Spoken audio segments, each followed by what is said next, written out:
Hello and welcome back to the channel. My name is Dan and I'm here to bring you another FPL video.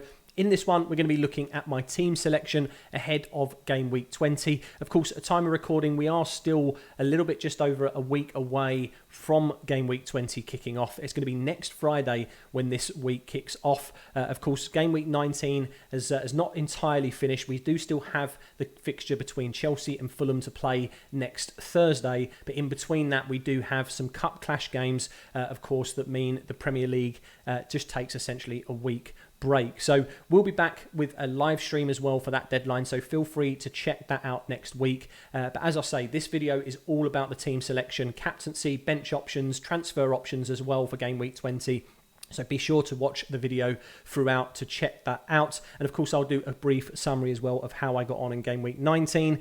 If you are new to the channel and you do like what you see, then please consider subscribing to me. It is completely free. And of course, I'll be providing content throughout every single FPL season moving forward. Now, loving the channel growth and creating content for you guys so far, and I will continue that trend moving forward. And of course, as well, if you enjoy the content specifically, guys, smash a like below. So let's have a look at how the team got on first of all. We've got, a pretty, I would say, formidable score here. I think it could have gone better. There are some certain situations that I felt were a little bit unfortunate. Let's say Estepinian conceding, of course, in the 92nd minute there with a Everton penalty.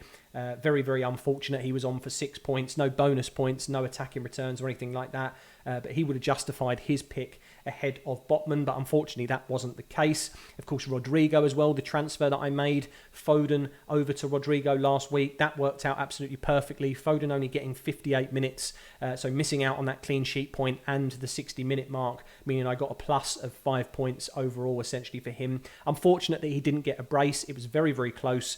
Fabianski made a phenomenal save at the back post at the dying minutes of the game, and easily he could have walked away with another 5 points there, plus probably some bonus as well, maybe 2 bonus on top. So we could have actually seen a double-digit haul from Rodrigo this week, but wasn't to be. I'm still happy with the outcome of him as a pick, though, and congratulations to those that joined me on that trend, essentially, if you joined during the live stream. Of course, Luke Shaw, absolutely fantastic performance.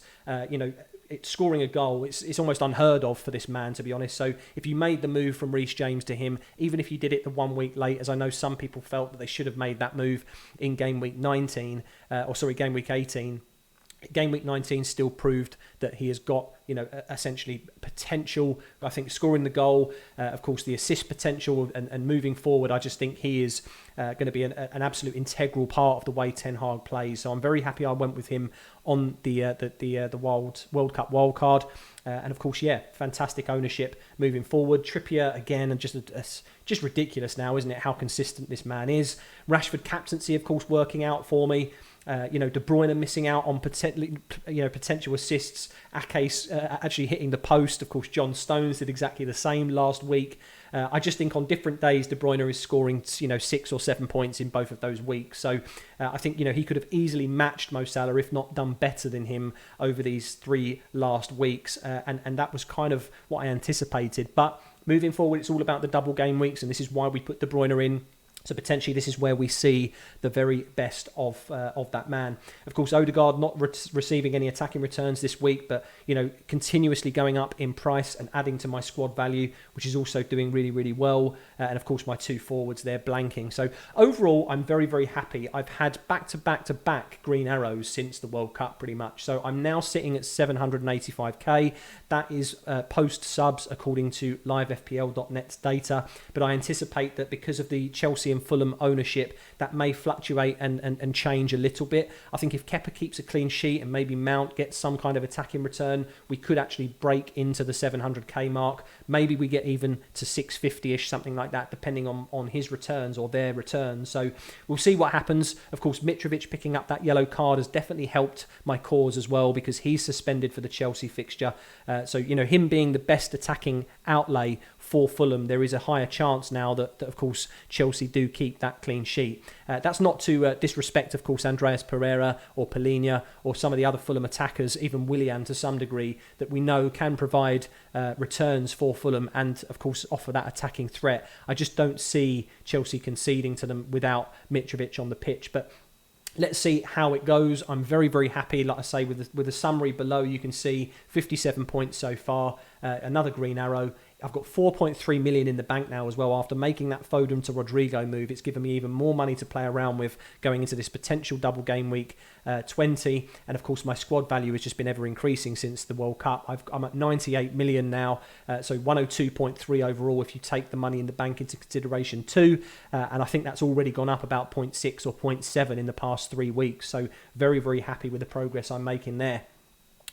Let's look at the team and how it's shaping up for next week, though. So we've got Kepa in goal. I've put him as the choice over Ward just because I think Forest away is the fixture that Ward has. It is potentially on paper quite good, but I think Forest away at the moment, they're looking pretty good. They're actually 6 unbeaten on home turf, and I just feel like potentially there's a goal in them again. So Ward really was only there potentially as that, of course, budget option and rotation option when Kepa has difficult fixtures. Kepa was always going to be the number one choice. And I think against Palace at home, he makes the most sense. We've then got the double up on Newcastle defence. Unfortunately, I did make the decision, as mentioned, to go for Estepinian over Botman last week. But on paper, I don't think I was ever going to be playing a double Newcastle defence against that formidable Arsenal attack.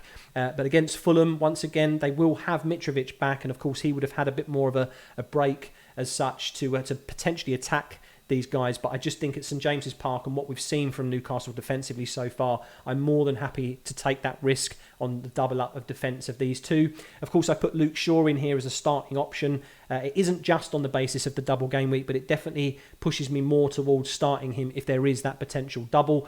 I highly implore anybody watching, if you don't already, to follow Ben Krellin on Twitter. I'll put his details into my video description below. And just a massive shout out to you once again, Ben, because you really do help the community navigate the double game weeks very, very well. He just provides spreadsheets and information on his Twitter account that just help us determine who and when is potentially going to double. And Manchester United are one of those teams this week that do have a potential rearrangement fixture of either Leeds or Crystal Palace. So I put the question marks there on the second fixture as we haven't had any announcements at time of recording yet. So potentially he gets the nod ahead of Bueno, who's playing West Ham at home. But of course, if Luke Shaw does double, even though City is one of the fixtures, I think I would be happier to play the double game weeker. We then go into the midfield next up, pretty much unchanged from last week. We have Rodrigo, the newest addition to the squad against Aston Villa away. I feel like this is a little bit of a trickier fixture though in comparison to the West Ham fixture. Under Emery, Villa have started to look a little bit more formidable defensively, and of course it is an away fixture as well. The only thing I'll caveat that with is that Leeds are such an unpredictable team, in my opinion. They create so much kind of discomfort, I think, for the opposition, that they don't really know how to set up against them. They're very erratic. I feel like against this West Ham team, it was so disjointed and even messy at times. A very scrappy game, and I think that maybe that will be the kind of the output that we get from this game as well. But Rodrigo still has that goal threat and prowess. Of course, now scoring 10 goals in this Premier League season so far. And I think in that number 9 role, he's absolutely flourishing. Playing as, of course, an out-of-position midfielder, which is what we want in FPL, I just think he makes perfect sense, especially with the run of fixtures that Leeds have. There is, of course, the potential as well, as mentioned, that if Luke Shaw doubles against Leeds, then, of course, Leeds will double against Villa and Manchester United. So an even better shout to have included him in the squad. We've then got Mason Mount. I think he's probably on the watch list out, to be honest, not necessarily based on the injury news, but he was always going to be a placeholder based on the double game week for more than likely a second Arsenal midfielder or potentially someone from Brighton. So, of course, Mitoma is coming to the forefront now as a real budget option and potentially could be someone that I go towards if I end up moving more towards a 3-4-3 formation. So he's potentially one to watch if Brighton do double. Of course, we know that Arsenal are potentially going to double in 21 and, of course, have got the guaranteed double in 23. So potentially the move is just Mason Mount to Saka. That could also be a formidable option, but we'll have to wait and see. For now, he's in the squad at the moment, but he's definitely on the radar to be out. Marcus Rashford, of course, the man in form, the man of the moment in Erik ten Hag's system. I just think, again, if Manchester United double, it's a no-brainer to keep him, even if we don't end up doubling and we're just playing Manchester City at home. I still think that's a great fixture that Rashford could do some damage to City on. I don't think we're going to see another 6-3, to be honest. I don't think United are as weak defensively as we were at the Etihad that early on in the season. I think we're a transformed team and it's going to be a much closer call, but I do still see goals in the game from either side. So very happy to own him in this double game week or potential double. Of course, De Bruyne, on the Manchester derby topic, I still think that we haven't seen the best of him and we've been a little bit unlucky in his returns as owners over the past few weeks. He's had so many opportunities to provide assists, but he seems to be assisting the assister in terms of output of recent. Of course, he's had Ake hit the post yesterday against Chelsea. He's had John Stones hit the post in the previous game week as well. I think on different days he's scoring us 6 or 7 points in terms of those returns either of those weeks, and he's definitely 2 or 3 points ahead of Mo Salah in the past 3 weeks. So that's not been the case, unfortunately, in that argument. But arguably you could say the answer to the Mo Salah and De Bruyne debate was, of course, Harry Kane after his display and continuous performances. Then we've got Martin Odegaard next up. It is Tottenham away, which maybe on paper again looks like a tricky fixture, but it's of course a London derby, and I just feel like this man is going to be at the forefront of everything creative that Arsenal put out there. He's definitely much more progressive and attacking in comparison to what he was last season, which makes him, in my opinion, one of the best, if not the best, Arsenal FPL asset. Maybe over even some of their defenders. I'm not too sure long term if he'll keep producing what he has done so far for me, but I'm absolutely happy from an eye test perspective of watching him on the pitch, thinking that he could transform a game right at any time. So very happy to own him as well. Then moving into the front line, we've of course got the same two here of Darwin and Haaland. I think Haaland, again, no-brainer. It's a double game week. I just feel like you're not going to be looking at anybody else in that scenario. And of course, Darwin Núñez is another person that's on the watch list out. I think between Mount and Darwin, either of those could easily become transfers for game week 20. We're just going to wait on news for the double game weeks first before making or confirming the news.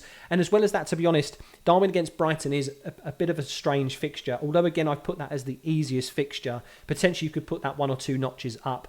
The Amex has definitely been a trickier stadium during Graham Potter's tenure as opposed to De Zerbi's. I don't think he is as defensively sound, and Liverpool would definitely break through here. But Darwin is just an XG monster. He keeps creating chances and having these chances, but he's not converting them. And the problem is when you've got someone that's nearly £9 million in your team that's not converting, when you do have the likes of, Ferguson even for Brighton at 4.5 million, Matoma from Brighton at 4.9 million, Almiron, Rodrigo, Odegaard, these players that are at 6-7 million markers. Why are we spending the extra money essentially and not converting into points? The obvious move really is Darwin to Harry Kane. Of course, he is the most consistent striker in comparison to Erling Haaland. Of course, he's only a few million cheaper, and I can get to him quite comfortably within that one move. So maybe this is last chance saloon for Darwin, or potentially I get rid of him if we do get that confirmed double game week with Spurs and City.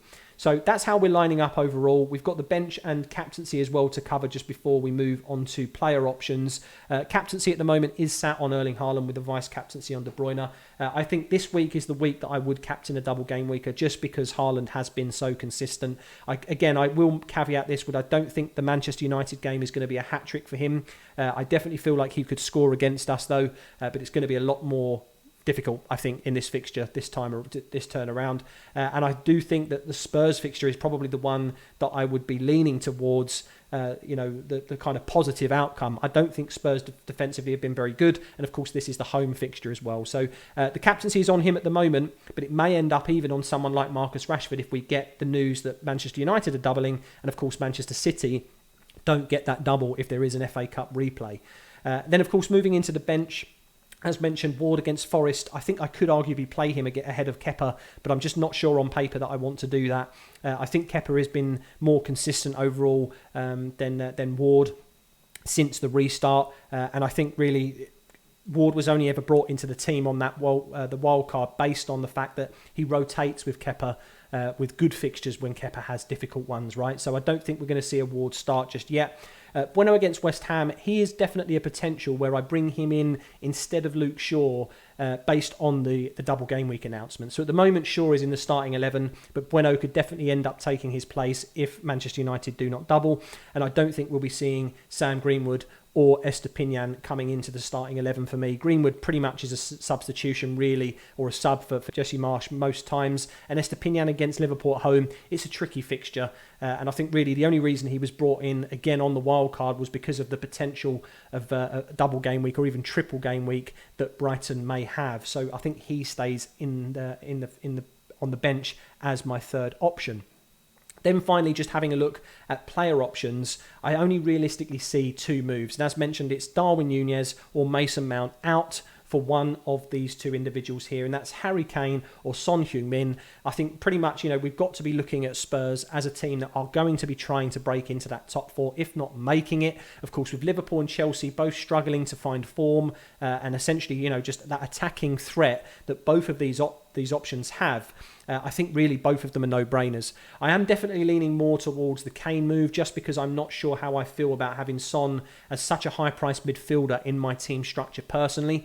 I feel like I would prefer to have Mason Mount become, say, that 8 million Saka marker or even Gakpo potentially, depending on what he does, as opposed to going all the way up to Son.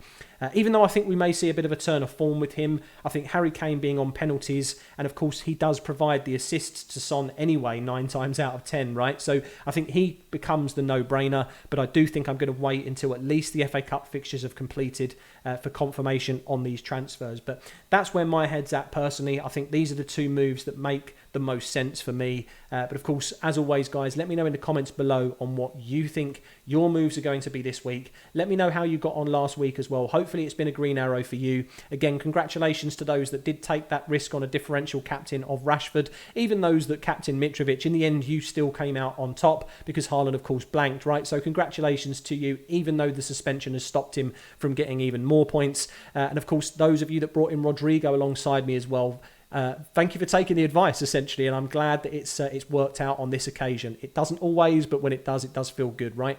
So thanks very much for watching the video, guys. Once again, if you are new to the channel and you enjoy what you see, then please consider subscribing to me. It's completely free, and I'll be here by your side pretty much for the rest of the season. And of course, as well, if you did enjoy the content, guys, smash that like button below. So yeah, thanks for watching again, guys, and take care. I will see you in the next video.